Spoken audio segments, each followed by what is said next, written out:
Magandang araw mga kaibigan. Pag-usapan natin ang alyansa na ibig sabihin ng alyansa, alis, isa-isa. So sa ngayon, dalawa na ang klarong umalis. Senator Amy and Congresswoman Camille Villar. So meron pa bang susunod na alis?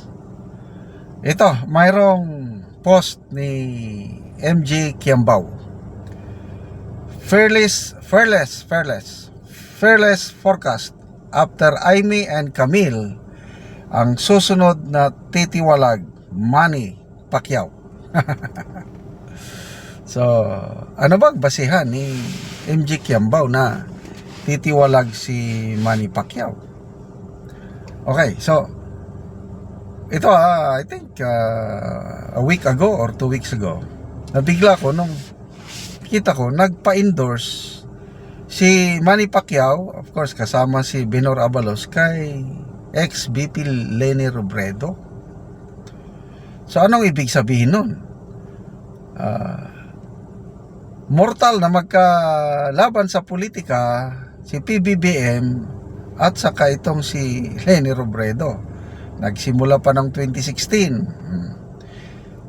Nag-return bout sila noong 2022. So, nung una, nanalo si Leni. Pangalawa, nanalo si BBM. Ito naman si Pacquiao, kasama sa labanan noong 2022. Tatlo silang naglaban-laban. So, nakakapagtaka, I don't know, dismayado ako kay Manny Pacquiao sa kanyang pagiging politiko. All out ang aking paghanga sa kanya bilang boxer. Up to now, nanonood pa rin ako sa kanyang mga boxing matches. Saludo ako. Enjoying ako basta nakikipag-boxing siya sa loob ng ring. Napakalaking karangalan yung naibigay niya sa ating bansa. The only 8-time world boxing champion in the world is a Filipino, Manny Pacquiao. Kaya lang, dito na sa politika, wala na.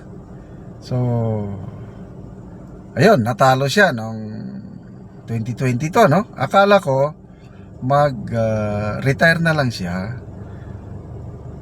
Kung papasok man sa politika, ang ine-expect ko, mas maganda kung hindi niya maiwasan. Kasi gusto niyang mag-serve, gusto niyang tumulong.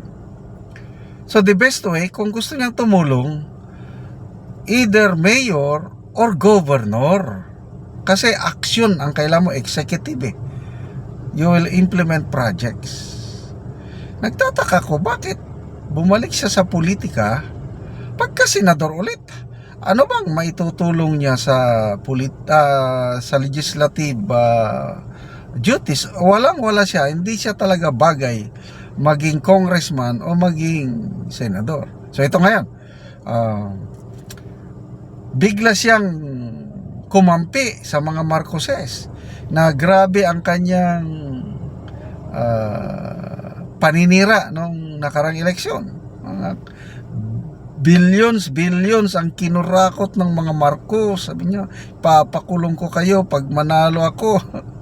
Ngayon, nagbago na ang timplada ng hangin. Hindi daw korap ang mga Marcos. Si BBM hindi daw korap kasi kung korap bakit number 1 tayo sa ekonomiya, something like that. Talagang mababaw ang kanyang yung political insights, mababaw. Hindi siya talaga pwede. O ngayon, di ba ka nagpa-endorse siya kay BP Leni, parang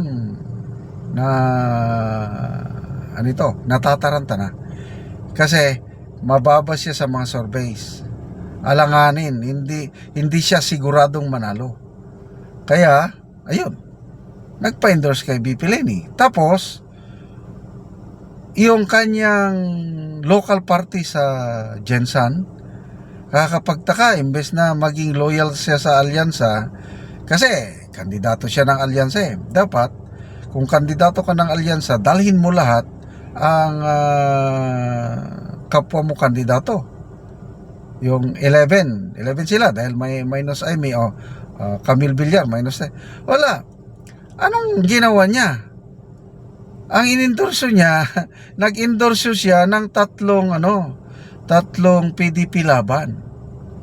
Bongo, Bato, and Congressman Marcoleta. Anong ibig sabihin nun? Wala siyang isang balimbing. Palipat-lipat, ganun. So balik tayo dito sa question. Ano ang posibilidad na aalis siya sa alyansa? Sa tingin nyo, aalis? Hindi kaya too late a hero na aalis siya? Palagay ko, hindi na yan eh. Kapit ko na yan. Baka sakaling makatulong ang BBM endorsement sa kanya. Baka sakaling makatulong ang Lenny endorsement sa kanya. Palagay ko, too late. Hindi na siya alis. Diyan na lang siya. Kaya kung aalis siya, noon pa sana. Ang dami kong comments nang nabasa nung magsisimula ng kampanyahan, nung papunta ata sila ng Bacolod. Dami kong comments. Idol, kung naging independent ka lang sana, bubutuhan ka rapid. Ganun. Kaya lang dahil sumama ka sa mga Marcos, wala. Sorry. So, ito noon, hindi pa nangyari yung pagkidnap kay PRRD. Lalo na ngayon. Ang kanyang kaibigan, yung binatikos niya ngayon, kaibigan niya na ngayon, ang presidente. Yung ginawa kay Tatay Digong, nako, ang buhos, ang galit ng taong bayan, lalo na taga Mindanao at Visayas, buhos ang galit. Talagang, hindi naman sila siguro masiro, kailang yung botong makukuha ng alyansa sa Mindanao and Visayas, mahirapan silang, pag-asa nila is Luzon. Kaya tignan nyo, ang mga campaign rallies ng alyansa, more on Luzon, halos wala na ang Mindanao and Visayas. Kasi, halos kakaunti ang makuha nilang boto sa Mindanao kahit may ayuda pa sila. Ang mga local officials, yan, sabi nila, suportado nilang alyansa, nagbibigay sila ng mga ayuda. But napaka maruna ang tao ngayon, tinatanggap ang ayuda, kaya lang ang botohan yung gusto pa rin nila. Tignan nyo sa Zamboanga del Sur, Pitugo, Municipality of Pitugo, Zamboanga del Sur, rally sila. Ang mga tao doon sigurado nakatanggap yon. Anong ginawa ng mayor? Ngayon lang, musinggita, BBM, BBM. Anong singgit o anong sigaw ng tao? Duterte, Duterte. Gahig ulo kayo, sabi ng mayor. Matigas daw ang ulo ng kanyang mga nasasakupan. Kasi kung ano yung gusto ng tao, yun ang iboboto nila. Ayuda, tanggapin nila. Alam naman nila ng ayuda, pera pa rin nila yun. Kaya hindi na sila makasigurado dyan sa ayuda. Kaya good luck. Pambansang kamao, may idol in boxing, Manny Pacquiao. But pagdating dito, sorry na lang, hindi kita iboboto. Ako, Duterte plus Camille Villar and Amy Marcos. So salamat mga kaibigan sa inyong pagsubaybay sa ating channel. Nakakatulong kayo ng malaki sa tribong Talandig. Ang sweldo po natin is tinutulong sa tribo, namimigay tayo ngayon ng mga yero at pako para ma-repair ang sira-sirang bahay ng tribong Talandig. Panoorin nyo ang video nito. Karon mo na pod ni ang balay nga among bisitaon nga katumbahon na gyud.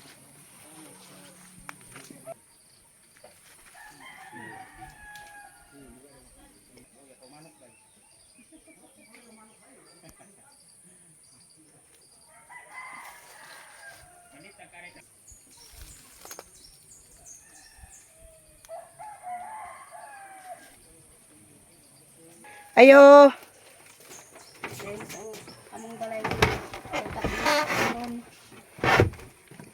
Maingod to. Maingod pa sa Ang karon mo na ni ang ilang atop nga kawayan nga lata na gid kaayo. salamat sa Ginoo ug nagtanaw sa video. Sila.